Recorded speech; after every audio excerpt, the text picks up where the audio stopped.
meus amores, tudo bem com vocês? Hoje é dia de estudar um pouco mais a história do Brasil.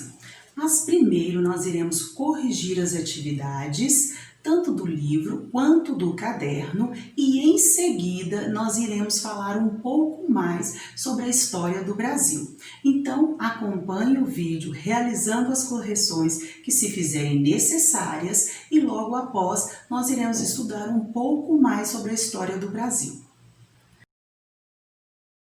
Turminha, vamos pegar o nosso livro de história. Hoje é dia de corrigir mais atividades de história e falar um pouco mais aí sobre a história do Brasil, tá? Mas primeiro vamos corrigir algumas atividades, tá bom? Peguem o livro, abram na página 71 e acompanhem comigo a correção das atividades do livro. Página 71, número 1, leia o texto abaixo, falando sobre os quilombos, né? Agora responda. Letra A. De que modo os negros reagiram contra a escravidão? Lutando, fugindo, fazendo paralisações, formando quilombos, né? Eles não aceitavam passivamente, não. Eles lutavam, né, a favor dos seus direitos. Letra B. Onde se localizava o quilombo do Palmares? Quem foi Zumbi? O quilombo dos Palmares localizava-se nas atuais terras dos estados de Pernambuco e Alagoas. E o Zumbi foi o líder, o principal líder do quilombo dos Palmares. Número 2, se vocês quiserem fazer o cartaz, né? Nós agora temos um Instagram para divulgar nossas atividades, interagir um pouco mais. Como eu disse em outro vídeo, vocês podem estar realizando essas atividades e quando nós tivermos oportunidade, nós iremos falar um pouco mais, né? Discutir esses assuntos, ok? Então agora nós iremos passar para a página, pegam o livro de vocês e vão para a página 73. Eu quero conferir com vocês duas perguntinhas aí, tá bom? Nessas duas páginas, 72 e 73, tem um texto muito interessante, né? A gente acabou de falar sobre a escravidão aí, sobre o quilombo. Então, vamos tentar falar sobre esse assunto na realidade, na atual, né, situação da nossa sociedade. O combate ao trabalho escravo contemporâneo, tá? Pedi que vocês fizessem uma leitura e para que a gente pudesse responder as perguntas da página 72 e 73, tá bom? Na página 72, qual é a diferença entre o trabalho a que todas as pessoas têm o direito e o trabalho escravo? Então, resposta pessoal, mas né, de acordo com o texto, tem uma ideia aqui de uma resposta semelhante para todos, não a única resposta. Os direitos humanos, como remuneração e condições justas, não são aplicados no trabalho escravo, e são aplicados num trabalho em que todas as pessoas recebem os seus direitos, eles são, né, prevalecidos. Então, próximo, o que significa trabalho escravo contemporâneo? Trata-se do trabalho escravo ilegal que ocorre na atualidade, tanto na área rural como em grandes centros urbanos. E depois vem uma aí que pergunta na sua opinião. Terei o maior prazer de ouvi-lo em breve, se Deus quiser. Na página 73, em quais setores de produção há mais trabalhadores escravos? No setor primário, lá na pecuária, nas lavouras, né, de cana-de-açúcar. Próxima, qual é o principal motivo que leva as pessoas a serem enganadas e se submeterem a condições do trabalho escravo? A situação de vulnerabilidade econômica das pessoas. Sem perspectivas, elas podem aceitar uma proposta de trabalho enganosa. Página 77 agora, turminha. Número 1. O que pretendiam os franceses quando tentaram ocupar os trechos da costa sob domínio de Portugal? Eles esperavam explorar o pau-brasil e apoderar de partes da terra. Falando um pouco aí, né, do período em que Portugal sofreu com as invasões francesas e holandesas. Número 2. Compare as imagens a seguir e depois responda. Letra A. As duas imagens têm algo em comum? Você consegue relacionar essas semelhanças com o que aprendeu nesse capítulo? Então, vocês irão elaborar a resposta de vocês com base aqui na ideia que nós iremos deixar aí nessa página. Espera-se que os alunos, esperamos que vocês percebam as semelhanças arquitetônicas entre as duas imagens, o que reflete a influência holandesa no período de ocupação da capitania de Pernambuco. Tá? A arquitetura é a semelhança das construções. Letra B. Nas construções, nos costumes ou nos sobrenomes de pessoas do município em que você reside, é possível perceber a influência de algum outro país? Resposta pessoal também, tá? Todas essas respostas nós teremos o maior prazer de ouvir quando nós retornarmos, né? O que vai ter para a gente conversar em turminha? Isso é bom, isso é muito bom. Então, vamos finalizar a correção das atividades do nosso livro na página 84. Número 1. Sobre o avanço da ocupação colonial, responda. Um período em que a colônia não estava mais só ocupando o trecho litoral, já estava avançando para o interior do Brasil, Letra A. De que forma a mineração contribuiu para a colonização do interior? Promovendo a abertura de caminhos que ligavam as regiões das minas às outras áreas, o que estimulou a criação de vilas e cidades. Letra B. Por que a criação de gado contribuiu para a ocupação do interior? Porque surgiram vilas e cidades para abrigar as pessoas que conduziam as tropas, os tropeiros, que saíam aí em expedições aí matar dentro. Letra C. O que eram as missões? Missões eram aldeias construídas por jesuítas com força de trabalho indígena. Alguns povos, como os Guarani, passaram a viver nas missões na companhia dos jesuítas. Letra D. Por que o Rio de Janeiro se transformou na capital da colônia? Porque o Rio de Janeiro ficava mais próximo das regiões das minas. Número 2. Escolha um dos fatores de ocupação apresentados neste capítulo e procure mais informações a respeito do tema em livros, revistas, na internet. Pesquise os problemas relacionados à forma de ocupação escolhida. Se possível, compare o fato que você escolheu com algum outro recente que esteja. Por exemplo, sendo noticiado em jornais e na internet. Faça um texto para mostrar à classe as suas descobertas. Então, podem fazer o texto, mantenha-o no seu caderno, tá? Então, vamos lá. Agora nós vamos pegar o nosso caderno para que possamos corrigir as atividades em folha que eu pedi para serem realizadas no caderno. Então, peguem o caderno. Nós vamos começar com uma atividade com data no dia 20/5, tá? Então, vamos relembrar um pouco aí das capitanias. Número 1. Sobre o modelo administrativo de Portugal, conhecido como capitanias hereditárias, responda. Letra A. O Brasil foi dividido em 15 grandes lotes de terra. Letra B. Nome dado aos lotes, capitanias hereditárias. Letra C. Como eram chamados os donos desses lotes? Donatários. Rei que dividiu o Brasil em capitanias hereditárias? Dom João III. Número 2. Quais foram as capitanias que prosperaram? São Vicente e Pernambuco. Número 3. Explique por que as capitanias eram chamadas de hereditárias. Porque eram terras que poderiam ser passadas de pai para filho, herança. A palavra hereditária vem de herança. Número 4. Marque V para as afirmações verdadeiras e F para as falsas. Os donatários deviam ocupar e explorar as capitanias. Verdadeiro. As capitanias eram administradas pelos indígenas. Falso. Os indígenas, eles eram escravizados, na verdade, para trabalhar lá nas lavouras. Os donatários tinham de cobrar impostos e exercer a justiça estabelecida pelo rei. Verdadeiro. A falta de recursos financeiros e ataques de indígenas levaram muitas capitanias ao fracasso. Verdadeira também.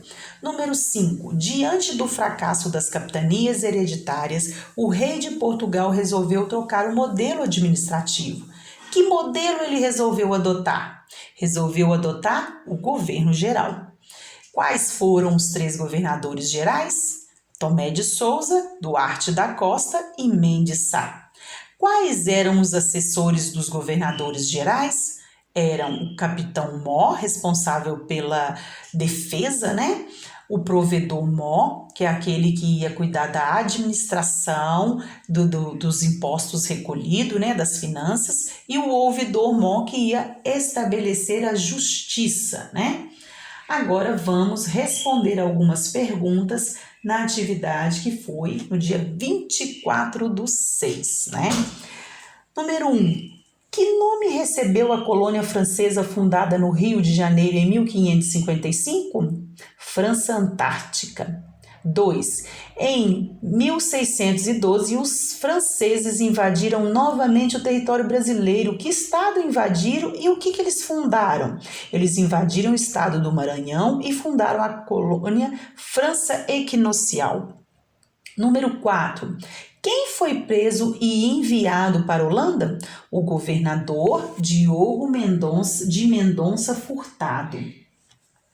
Quem assumiu a defesa da cidade? Maurício de Nassau. Número 6. O que aconteceu em 1625? Em 1625, 2 esquadras, uma vinda de Portugal e outra da Espanha, expulsaram os invasores. Os holandeses foram derrotados e voltaram para a Europa. Número 7. Quando e em que local ocorreu a segunda invasão holandesa? Já foi em 1630. Os holandeses novamente invadiram o Brasil, atacaram Pernambuco, ocupando Olinda e Recife. Número 8. De quem os holandeses receberam ajuda? Receberam ajuda de indígenas e escravizados. Conseguiu resistir aos invasores durante algum tempo. Eles receberam ajuda de indígenas porque muitos tinham bastante revolta contra os portugueses, Então, como que era para prejudicar os, entre aspas, os portugueses, então os indígenas se aliavam. Número 9. O que aconteceu com Matias de Albuquerque depois de ter sido derrotado? Quem o substituiu no governo de Pernambuco? Matias Albuquerque foi obrigado a fugir para Alagoas. Anos depois, com a expulsão dos holandeses, Calabar foi preso e executado como traidor. Em 1637, o holandês Maurício de Nassau chegou para governar a possessão holandesa. Número 10. Assinale algumas realizações de Maurício de Nassau. De todas que eu coloquei, nós só não iremos marcar perseguiu os que não eram da sua religião. Isso não foi algo que ele fez, então somente essa que nós não iremos marcar. Número 11. O que foi a insurreição pernambucana? Quem foram seus líderes? Os inconfidentes eram, em sua maioria, grandes proprietários, mineradores, padres, pessoas letradas, advogados, professores, pintores, escritores, e Cláudio Manuel da Costa. Continuando, turminha, com as nossas correções, nós iremos corrigir agora uma atividade do nosso caderno com data do dia 1/7/2020, tá? Então, 1º do 7 aí foi enviada uma atividade. Quais eram as finalidades das entradas, falando aí das expedições dos bandeirantes, né, que contribuíram muito para avançar o interior aí, expandir o território, né? As entradas tinham a finalidade de penetrar e reconhecer o interior, aprisionar indígenas para escravizá-los e descobrir ouros, né, pedras preciosas. O que eram as bandeiras? As bandeiras já eram expedições que não respeitavam o limite do Tratado de Tordesilhas, né? Eram ilegais, vamos dizer assim. O que faziam os bandeirantes? Os bandeirantes ficavam anos e anos viajando, acampavam, plantavam, enquanto esperavam a colheita, exploravam a região. Então, essas expedições pelos bandeirantes chegavam a durar, às vezes, até 3 anos ou mais, tá? Muitos bandeirantes, né, durante essas expedições, às vezes até faleciam, né, nem chegavam a voltar. Então, eram situações de risco também, né? Por isso que eles eram considerados como heróis, mas eles também eram muito cruéis. Em que tipos podemos classificar as bandeiras? As bandeiras existiam 3 tipos principais: a de caça aos indígenas, bandeiras de apresamento e bandeiras do ouro, né? Bandeiras de sertanismo de contrato, tá bom? O que faziam as monções? Por que foram organizadas? Eram bandeiras que usavam o leito dos rios para avançar em direção ao interior. Elas eram organizadas pelos tropeiros e eles precisavam, era uma forma de reconhecimento do local, né? Seguir margem do rio e também uma forma de sobrevivência, né? Os tropeiros, eles escolhiam caminhos ali através do rio, que primeiro para não se perderem, né? Para marcar, e segundo pela sobrevivência, né? Eles viviam de pecuária, principalmente agricultura, então os animais tinham que ter cuidados, então eles escolhiam a margem dos rios aí. Número 6. Assinale a alternativa correta. O limite do Tratado de Tordesilhas não foi respeitado pelas bandeiras. Como se chamavam as expedições não oficiais que também tinham o objetivo de aprisionar indígenas? Bandeiras de apresamento. Para quem os indígenas escravizados eram vendidos? Para os fazendeiros donos dos engenhos. Como se chamavam esses soldados índios que acompanhavam os bandeirantes? Eles eram chamados de mamelucos. Vamos continuar a estudar? Agora que nós já realizamos as correções, nós iremos falar um pouco mais sobre a história do Brasil, estudando as revoltas que aconteceram no Brasil no período colonial. Então, peguem o livro de vocês e acompanhem comigo a leitura para que vocês possam entender melhor esse conteúdo. Agora peguem de volta o livro de vocês e vamos abrir na página 85. Agora nós vamos falar sobre as revoltas no período colonial, né? Quando os colonos já não estavam mais satisfeitos com algumas coisas vindas através da administração do rei. Página 85. As riquezas encontradas nas colônias eram levadas por sua metrópole. Isso aconteceu no Brasil colonial, primeiro com o pau-brasil, a seguir com o açúcar e depois com o ouro.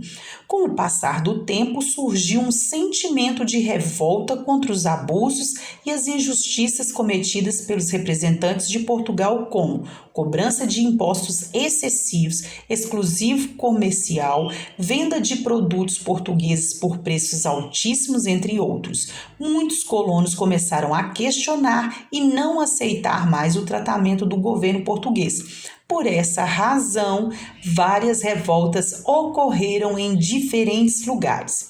O governo combateu as revoltas com muita violência, prendendo e matando muitos de seus participantes. A revolta de Beckman, a Guerra dos Mascates e a revolta de Filipe dos Santos são exemplos de movimentos populares. Então aí está falando um pouquinho sobre essa revolta de Beckman, tá? Eu quero que vocês façam a leitura. Já na página 86 nós temos a revolta dos Mascates, tá? Então, também tudo mostrando a indignação dos colonos contra abusos do governo, a revolta de Filipe dos Santos, e nós temos também em Minas, né, a Inconfidência Mineira, que termina com a condenação do Tiradentes, que era um dos líderes da Inconfidência Mineira, né? Um movimento também muito conhecido na época do período colonial. Façam uma leitura, 2, 3, quantas necessárias forem, para que vocês possam realizar a atividade da página 89, tá? Na página 88 também tem a Conjuração Baiana. Todos esses movimentos foram movimentos de luta contra a exploração portuguesa, né, nas terras brasileiras, tá? Então, façam uma leitura, respondam as perguntas e quando nós retornarmos esse assunto para a correção das atividades, nós conversamos um pouco mais sobre esse período de revoltas no Brasil colonial, ok? Beijo grande, fiquem com Deus.